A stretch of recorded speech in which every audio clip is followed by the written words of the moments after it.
எல்லாருக்கும் வணக்கம். நான் உங்கள் ஆர்கே பேசுகிறேன். இன்றைக்கி நம்ம டாப்பிக்கில் பெஸ்ட்டு சிவில் இன்ஜினியர் யூஸ் பண்ணுறக்கூடிய சாஃப்ட்வேர்ஸை தான் நம்ம பார்க்குறோம். இந்த சாஃப்ட்வேர்ஸை நம்ம 1 2 3 அப்படின்னு ரேங்கிங்லாம் பண்ணலை. ஸோ இது ரொம்ப இம்பார்ட்டண்டான சாஃப்ட்வேர்ஸ் அப்படிங்கிறத நமக்கு பார்க்க போகிறோம். ஓகே, ஸோ இப்போ இந்த சாஃப்ட்வேரை ஒவ்வொரு கேட்டகரியாக தான் நம்ம பிரித்து பார்க்க போகிறோம். அந்த கேட்டகரி நம்ம பிரித்தோம் அப்படின்னா தான் இதோட யூசஸ் நமக்கு தெரிய ஆரம்பிக்கும். Okay, first drafting software. ஒரு டிராஃப்டிங் கேட்டகரியில் இருக்கக்கூடிய சாஃப்ட்வேர் தான் ஆட்டோகேட். அந்த ஆட்டோகேட் அப்படிங்கிறது 2D அண்ட் 3D அண்ட் ஐசோமேட்ரிக் இந்த பர்பஸ்க்காக யூஸ் பண்ணுறக்கூடியது அப்படிங்கிறது எல்லாத்துக்கும் தெரியும். ஸோ 2D டயக்ராமில் ஒன்லி லைன் பிளானிங் அப்படிங்கிறத நம்ம ஈஸியாக ட்ரா பண்ண முடியும். சிவில் இன்ஜினியர்ஸ் இந்த சாஃப்ட்வேர்ஸை வச்சு லைன் பிளானிங் ஸோ இது எல்லாமே க்ரியேட் பண்ணுறதுக்கு ரொம்ப யூஸ்ஃபுல்லாக இருக்கும். ஸோ 3D எலிவேஷன் பண்ணுறதுக்கு அப்படிங்கிறது பண்ணலாம். ரொம்ப கொஞ்சம் கஷ்டமாக இருக்கும். இதில் ரொம்ப கஷ்டமாக இருக்காது, கொஞ்சம் கஷ்டமாக இருக்கும். எலிவேஷனும் நம்ம க்ரியேட் பண்ண முடியும். அந்தளவு அக்யூரேட்டான எலிவேஷன் அப்படிங்கிறது இதில் க்ரியேட் பண்ண முடியாது. ஸோ அதுக்காக விகோ ரிவிட் சாஃப்ட்வேர். ஸோ இந்த ரிவிட் சாஃப்ட்வேர் அப்படிங்கிறது மாடலிங் சாஃப்ட்வேர். மாடலிங் கேட்டகரிக்குள்ளே வரும். இந்த மாடலிங் கேட்டகரிக்குள்ளே Revit architecture and 3ds max அப்படிங்கிற 2 சாஃப்ட்வேரை பற்றி இன்றைக்கி நம்ம பார்க்க போகிறோம். இந்த ரிவிட் ஆர்கிடெக்சர் அப்படின்னா இல்லை, ரிவிட் ஆர்கிடெக்சர் எதுக்காக ஃபஸ்ட்டு யூஸ் ஆகுது அப்படின்னா, நம்ம ஒரு பில்டிங் நம்ம க்ரியேட் பண்ணுறோம். இப்போ ஃபார் எக்ஸாம்பிள் நம்ம ஆட்டோகேட்லேயே ஒரு பில்டிங் நம்ம க்ரியேட் பண்ணுறோம், ஒரு லைன் ட்ராயிங் போட்டுடுறோம் அப்படின்னா, அந்த லைன் ட்ராயிங்கை எனக்கு எக்ஸ்க்ளூசிவாக நான் பார்க்கணும். அது ஒரு கஸ்டமர் எனக்கு கேட்குறாங்க, நான் இந்த பில்டிங் நான் கட்டி முடிக்கிறதுக்கு முன்னாடி என்னோடய பில்டிங் எப்படி இருக்கும் அப்படின்னு நான் பார்க்கணும் அப்படிங்கிற ஆசைப்பட்றேன் அப்படின்னா, நீங்கள் இந்த ரிவிட் ஆர்கிடெக்சரில் அவங்களுக்கு எலிவேஷன் க்ரியேட் பண்ணி காமிக்கலாம். அதாவது அந்த எலிவேஷன்ஸில் ஸோ நீங்கள் எல்லாமே எக்ஸ்பிளைன் பண்ண முடியும். உங்களோட interiors, so then exteriors, then including உங்கள் component wall, then gate, so parking components, so then இது எல்லாமே லைட்டிங் காம்போனன்ட்ஸ், ஸோ இது எல்லாமே க்ரியேட் பண்ணி காமிக்க முடியும். ஸோ இது அதுக்காக யூஸ் ஆகக்கூடிய ரிவிட் சாஃப்ட்வேர். இது யூசர் ஃப்ரெண்ட்லி சாஃப்ட்வேர், ஈஸியாக எல்லாத்துக்குமே புரியும். தென் 3ds மேக்ஸ் அப்படிங்கிற அடுத்த சாஃப்ட்வேர். இந்த ரிவிட் ஆர்கிடெக்சருக்கும் 3ds மேக்ஸுக்கும் மேஜராக ஒரு இம்பார்ட்டன்ஸ் என்ன அப்படின்னா, ஸோ இதில் அதாவது ஃபேமிலி அப்படிங்கிற ஒரு டாப்பிக்கை க்ரியேட் பண்ணுறது அப்படிங்கிறது ரிவிட்டில் ரொம்ப கஷ்டம். 3ds மேக்ஸில் ஃபேமிலி க்ரியேட் பண்ணுறது ரொம்ப ஈஸி. ஃபேமிலின்னா ஒன்றும் இல்லை, ஃபார் எக்ஸாம்பிள் நான் லைவாக ஒரு சோஃபா பார்க்குறேன் அப்படின்னா என்னால் இருக்கிறத மாடிஃபை பண்ணி தான் கொண்டு வர முடியும் ரிவிட் ஆர்கிடெக்சரில். இப்போது 3ds மேக்ஸில் நான் தனியாக ஒரு சோஃபாவே நான் க்ரியேட் பண்ணுறேன். ஃபார் எக்ஸாம்பிளுக்கு நான் சொல்கிறேன். ஸோ இது மாதிரி நம்ம எக்கச்சக்கமாக நம்ம க்ரியேட் பண்ண முடியும். ஒரு இன்டீரியர் காம்போனன்ட்ஸை டிசைன் பண்ணக்கூடியதுக்கு தான் இந்த 3ds மேக்ஸ். அண்ட் ரெண்டரிங் பர்பஸ்க்காகவும் மேக்ஸிமம் யூஸ் பண்ணுறாங்க. இது மாதிரி இன்டீரியர் காம்போனன்ட்ஸை டிசைன் பண்ணுறதுக்காக அதிகமாக நம்ம 3ds மேக்ஸ் சாஃப்ட்வேர் யூஸ் பண்ணுறோம். ஓகே, ஸோ நெக்ஸ்ட்டு நம்ம அடுத்த கேட்டகரிக்குள்ளே போகலாம். அடுத்த கேட்டகரி அனலைசிங் கேட்டகரி. ஸோ இப்போது ஃபஸ்ட்டு நம்ம டிராஃப்டிங் பார்த்துருக்கோம், மாடலிங் பார்த்துருக்கோம், அடுத்தது அனலைசிங். ஃபார் எக்ஸாம்பிள் இப்போது நம்ம பில்டிங் நம்ம க்ரியேட் பண்ணுறோம் அப்படின்னா, இப்போது அதில் இந்த ஸ்டெப்ஸ் எல்லாமே கண்டிப்பாக ஃபாலோ ஆகிருக்கும். டிராஃப்டிங்கில் ஒரு ஒர்க் நடந்திருக்கும், அண்ட் மாடலிங்கில் ஒரு ஒர்க் நடந்திருக்கும், தென் அடுத்தது அனலைசிங்கில் ஒரு ஒர்க் நடக்கும் கண்டிப்பாக. ஸோ இப்போ அந்த அனலைசிங் அப்படிங்கிறது ஒரு 10 மாடி பில்டிங் போயிடுச்சு, 10 ஸ்டோரிஸ், ஸோ இதுக்கு மேலே போயிடுச்சு அப்படின்னாலே கண்டிப்பாக அனலைசிங் யூஸ் பண்ணுவோம். அனலைசிங்கில் காலம் எங்கே க்ரியேட் பண்ணணும், பீம்ஸ் எப்படி க்ரியேட் பண்ணணும், எவ்வளோ கிலோ கம்பி யூஸ் பண்ணணும் நம்ம, ஸோ அந்த மண்ணுக்கு தகுந்த மாதிரி எப்படி நம்ம ஸ்ட்ரக்சரை க்ரியேட் பண்ணுறது அப்படிங்கிற எல்லா விஷயமும் இந்த ஸ்டாட்ப்ரோ சாஃப்ட்வேர் ரொம்ப யூஸ் ஆகும்.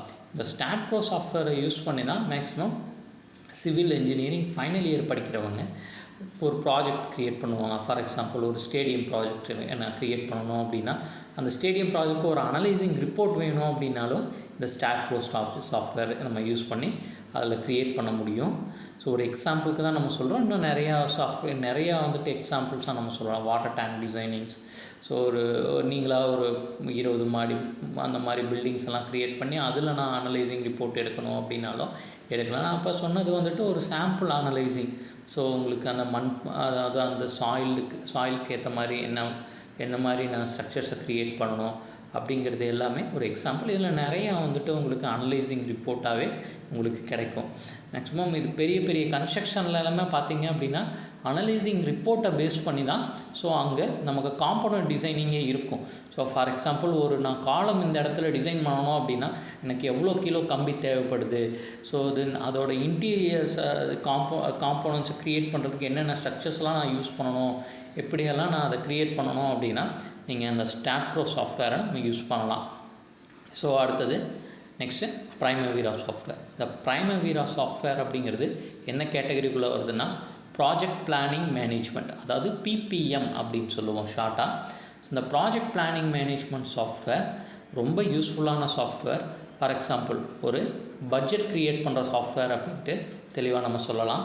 அதாவது ஒரு பில்டிங் நான் கட்டிகிட்டு இருக்கேன், அந்த கட்டி முடிக்கிறதுக்கு முன்னாடியே எனக்கு எவ்வளோ செலவாகும். ஃபார் எக்ஸாம்பிள் நான் ஒரு என்ஜினியர்கிட்ட போகிறேன், அந்த என்ஜினியர்கிட்ட நான் இந்த மாதிரி என்னோடய ரெக்ரூட்மெண்ட்டை சொல்கிறேன், எனக்கு வந்துட்டு ஒரு 1200 ஸ்கொயர் ஃபீட்டில் 2 BHK பில்டிங் நான் க்ரியேட் பண்ணணும், அதாவது எனக்கு வேணும், இதுக்கு எனக்கு எவ்வளோ செலவாகுது அப்படின்னு கேட்குறேன். ஸோ அந்த இன்ஜினியர் சொல்கிறாரு ஒரு ஃபார் எக்ஸாம்பிள் ஒரு ஸ்கொயர் ஃபீட்டுக்கு ஒரு 1200 அப்படின்ட்டு. இப்போது இதே மாதிரி ஒரு சின்ன வீட்டுக்கு அப்படின்னா நம்ம ஈஸியாக எக்ஸ்பிளைன் பண்ணிடலாம். ஸோ இதே பெரிய பில்டிங், ஸோ அதாவது எனக்கு வந்துட்டு ஒரு ரோட் கான்ட்ராக்ட் இருக்குது, இல்லை அப்படின்னா ஒரு பிரிட்ஜ் கான்ட்ராக்ட் இருக்குது, எனக்கு ஒரு பாலம் கட்டணும், எனக்கு ஒரு 1/2 கிலோமீட்டர் தூரத்துக்கு ஒரு பாலம் கட்டணும் அப்படின்னா, ஸோ அப்போது நீங்கள் அந்த இடத்துல வந்துட்டு உங்களோட என்னென்ன ஒர்க் இன்வால்வ் ஆகுது அப்படிங்கிறத அங்கே எக்ஸ்பிளைன் பண்ணி ஆகணும்.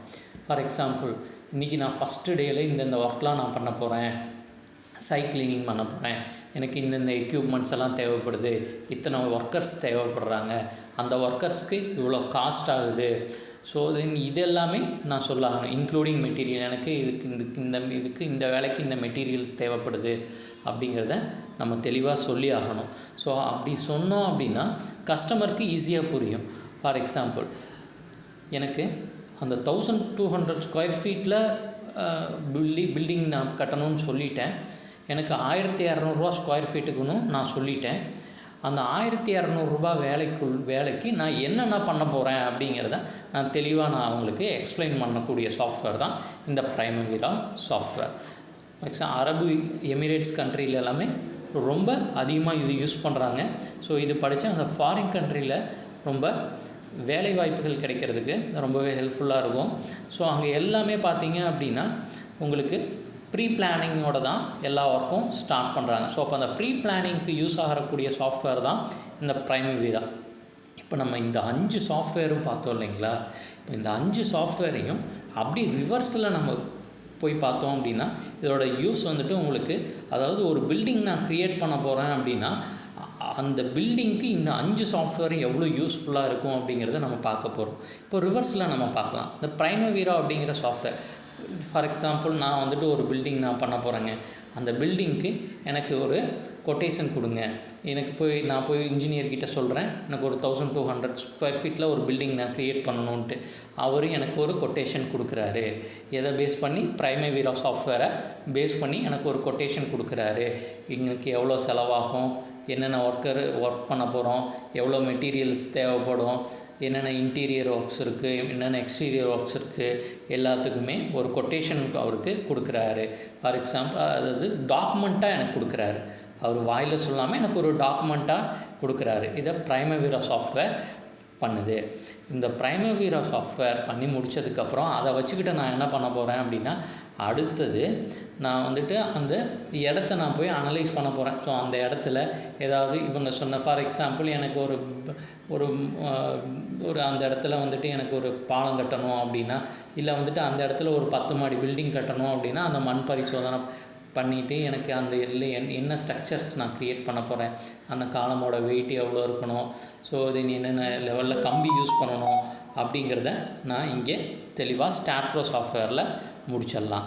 ஸோ அடுத்து அப்படியே பேக் சைடில் 3ds Maxக்கு நம்ம போகலாம். ரிவிட் ஆர்கிடெக்சர் தென் இந்த 2 சாஃப்ட்வேரை யூஸ் பண்ணி இன்டீரியர் நான் காமிச்சிடலாம். இன்டீரியர் அண்ட் எக்ஸ்டீரியர் டிசைனிங் அவங்களுக்கு நான் காமிச்சிட முடியும் கஸ்டமருக்கு. உங்களோட இன்டீரியர்ஸ் இந்த மாதிரி தான் இருக்கும், எக்ஸ்டீரியர்ஸ் இந்த மாதிரி தான் இருக்கும் அப்படின்ட்டு. தென் லாஸ்ட்டாக AutoCADல நம்ம பிளான் பண்ண முடியும். ஸோ உங்களோட பிளான் இந்த மாதிரி தான் இருக்கும், லைன் பிளான்ஸ் இந்த மாதிரி தான் இருக்கும் அப்படின்ட்டு நம்ம ஈஸியாக எக்ஸ்பிளைன் பண்ண முடியும். ஸோ இந்த சாஃப்ட்வேர் 5 சாஃப்ட்வேரும் ரொம்ப இம்பார்ட்டண்டான சாஃப்ட்வேர். சிவில் இன்ஜினியரிங் படிக்கிறோம் அப்படின்னா கண்டிப்பாக இந்த சாஃப்ட்வேர் இந்த கேட்டகரியில் இருக்கிற சாஃப்ட்வேர்ஸை தெரிஞ்சுருக்கணும். சார் இப்போ அந்த AutoCADலேயே எனக்கு வேறு CADங்கிற சாஃப்ட்வேர் இருக்குது சார், அதுவும் டிராஃப்டிங்குள்ளே தான் வருமானா கண்டிப்பாக வரும்.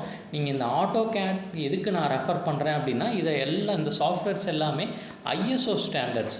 ஸோ நீங்கள் எந்த கண்ட்ரியில் போய்ட்டு யூஸ் பண்ணிங்கனாலும் இந்த சாஃப்ட்வேரோட கேட்டகரி எல்லாமே ஒன்றா தான் இருக்கும். ஃபார் எக்ஸாம்பிள் நீங்கள் இங்கே இந்த AutoCADல டிராஃப்டிங்கிற கேட்டகரி இங்கே நீங்கள் ஒரு ஸ்கெட்ச் அப்படிங்கிற ஒரு கான்செப்ட் நீங்கள் இங்கே படிக்கிறீங்கன்னா அந்த ஸ்கெட்ச் கான்செப்டில் தான் இன்னொன்று இருக்கும். ஸோ அதனால் இது எல்லாமே ஒரே கேட்டகரியாக தான் இருக்கும். ஸோ ISO கேட்டகரியை இது மெயின்டைன் பண்ணும். ஸோ அதனால தான் இந்த சாஃப்ட்வேர்ஸ் எல்லாமே நம்ம ரெஃபர் பண்ணுறது. ஸோ இந்த சாஃப்ட்வேர்ஸை படிக்கும்போது நம்ம கடமைக்குன்னு படிக்கக்கூடாது. ஸோ இன்றைக்கி நம்ம போகிறோம் ஒரு இன்ஸ்டியூஷன்லேயே நான் போய் படிக்கிறேன் அப்படின்னா அந்த இன்ஸ்டியூஷன்ஸில் ஒரு டயக்ராம் நான் சொல்லித்தராங்க அப்படின்னா நான் ஒரு 100 டயக்ராம் அதை ப்ராக்டிஸ் பண்ணணும். ஃபார் எக்ஸாம்பிள் அதை 99 மடங்கு அதிகமாக நான் ப்ராக்டிஸ் பண்ணனா மட்டும்தான் அதோட எஃபெக்ட் உங்களுக்கு தெரியும். இல்லை நான் இன்றைக்கி ஒரு சென்டருக்கு போகிறேன், நான் படிச்சுட்டேன், எனக்கு AutoCAD ஃபுல்லாக தெரியும் அப்படின்ட்டு நம்ம விட்டுறக்கூடாது. அதாவது அவங்க 1% சொன்னாங்கன்னா நான் 99% அதுக்குண்டான எஃபர்ட் நான் போட்டாகணும். ஸோ இது AutoCAD இந்த இவ்வளோதான். ஏதாவது ஒரு இன்ஸ்டியூஷனில் போயிட்டு நான் ஒரு 30 நாள் 60 நாளில் படிச்சுட்டு AutoCAD அவ்வளோதான் முடிஞ்சிருச்சு அப்படின்ட்டு நான் விட்டுறக்கூடாது. கண்டினியூஸாக ப்ராக்டிஸ் இருக்கணும். ஏன்னா இது இந்த சாஃப்ட்வேரை பொறுத்த வரைக்கும் ஒவ்வொரு கேட்டகரியில் இருக்கிற கடல் மாதிரியான இம்பார்ட்டன்ஸ் இருக்கிறது எல்லாமே. ஸோ அப்போது நம்ம ஒவ்வொரு நாள் போக போக தான் எல்லாமே நம்ம தெரிஞ்சுக்க முடியும். இப்போ இன்றைக்கி AutoCAD எடுத்துகிட்டு படித்து முடிச்சிட்டேன், அடுத்தது ரிவீட் நான் போக போகிறேன், எனக்கு AutoCAD அவ்வளோதான் முடிஞ்சிருச்சு அப்படின்னு விட்டுறக்கூடாது. டே பை டே நீங்கள் ப்ராக்டிஸ் பண்ணிக்கிட்டே இருக்கணும். அப்படி இருந்தால் மட்டும்தான், அந்த கண்டினியூட்டி இருந்தால் மட்டும்தான் உங்களால் இந்த சாஃப்ட்வேர் படித்ததுக்கு உண்டான யூஸே உங்களுக்கு அந்த ஒரு பலனே உங்களுக்கு தெரிய ஆரம்பிக்கும். இல்லை நான் இன்னையோட முடிஞ்சிருச்சு, எனக்கு சர்டிஃபிகேட் வாங்கிட்டேன், ஏதோ ஒரு சென்டரில் போய் நான் சர்டிஃபிகேட் வாங்கி வச்சுக்கிட்டேன், அப்போது இந்த சர்டிஃபிகேட்டு காமிச்சாலே எனக்கு வேலை கொடுக்குறாங்க அப்படின்னு சொல்லுவாங்க. ஸோ தயவு செஞ்சு அதெல்லாம் நம்பாதீங்க. ஸோ உங்களுக்கு என்ன திறமை இருக்குது, ஒரு இன்டர்வியூவர் என்ன பார்க்குறாங்க அப்படின்னா உங்களுக்கு என்ன திறமை இருக்குது, இந்த சாஃப்ட்வேரில் உங்களால் என்ன பண்ண முடியும். ஃபார் எக்ஸாம்பிள் எனக்கு AutoCAD சாஃப்ட்வேர் தெரியும் அப்படின்னு நீங்கள் போய் உட்காருறீங்க ஒரு இன்டர்வியூவில். அவங்க என்ன பண்ணுறாங்க அப்படின்னா ஒரு AutoCAD சாஃப்ட்வேர் தெரியும்னா ஒரு டயக்ராம் கொடுத்து உங்களை ஈஸியாக செக் பண்ணிட முடியும். உங்கள் சர்டிஃபிகேட்டை பார்த்துட்டு உங்களுக்கு வேலை கொடுக்க மாட்டாங்க. இது உங்களுக்கு நல்லாவே தெரியும். அந்த சர்டிஃபிகேட் அப்படிங்கிறது ஒரு பேப்பர் தான். அந்த பேப்பரை தூக்கி மூலையில் வச்சுருவாங்க. உங்களுக்கு அந்த சாஃப்ட்வேரில் நீங்கள் படிச்சிருக்கீங்கன்னா உங்களுக்கு என்ன தெரியும், அதை தான் நீங்கள் அவங்களுக்கு எக்ஸ்பிளைன் பண்ண போவீங்க. ஸோ அதனால் இதுக்கு ரொம்ப இம்பார்ட்டன்ஸ் கொடுங்க. டைமிங் அப்படிங்கிறது நீங்கள் ப்ராக்டிஸ் பண்ண தான் குறையும். ஒரு டயக்ராமுக்கு நான் 10 நிமிஷம் ஃபஸ்ட்டு டைம் எடுத்துக்கிட்டேன் சார், இப்போ எனக்கு டைமிங் 8 நிமிஷமாக இருக்குது. ஸோ அப்படின்னா அதை ப்ராக்டிஸ் பண்ண தான் அந்த டைமிங்ஸ் குறையும். ஸோ கவலைப்படாது, இந்த ப்ராக்டிஸில் மட்டும்தான் நம்மளால் இந்த சாஃப்ட்வேர் படித்ததுக்கு உண்டான பலனை நம்ம எதிர்பார்க்க முடியும். நான் எதுக்கு திருப்பி சொல்கிறேன் அப்படின்னா அந்த ப்ராக்டிஸ் இருந்தால் மட்டும்தான் நம்மளால் அச்சீவ் பண்ண முடியும். இல்லைன்னா உங்களுக்கு மறந்து போயிடும். நம்ம எவ்வளோ காசு கட்டி படித்தாலும் அது மனசில் நிற்காது. ஃபார் எக்ஸாம்பிள் நான் ஒரு 50,000 கட்டி இந்த சாஃப்ட்வேர்லாம் படிச்சிருக்கேன் சார், சர்டிஃபிகேட் வாங்கி வச்சுருக்கேன் சார் அப்படின்னா உங்களுக்கு கடைசியில் அவங்க இந்த ட்ராயிங் போட தெரியலன்னா அதில் என்ன யூஸ் இருக்கும் அப்படிங்கிறத உங்களுக்கு நல்லாவே தெரியும் ஃப்ரெண்ட்ஸ்.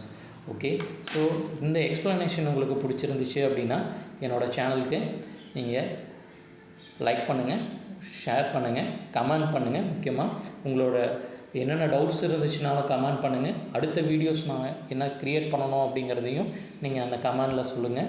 உங்களுக்கு இது பிடிச்சிருந்துச்சுன்னா சப்ஸ்கிரைப் பண்ணுங்கள், மறக்காமல் பெல் ஐக்கானை கிளிக் பண்ணுங்கள். அப்போ தான் நான் பண்ணுற வீடியோ அடுத்தடுத்த வீடியோ உங்கள் ஸ்க்ரீனுக்கு வரும். Okay, thank you friends.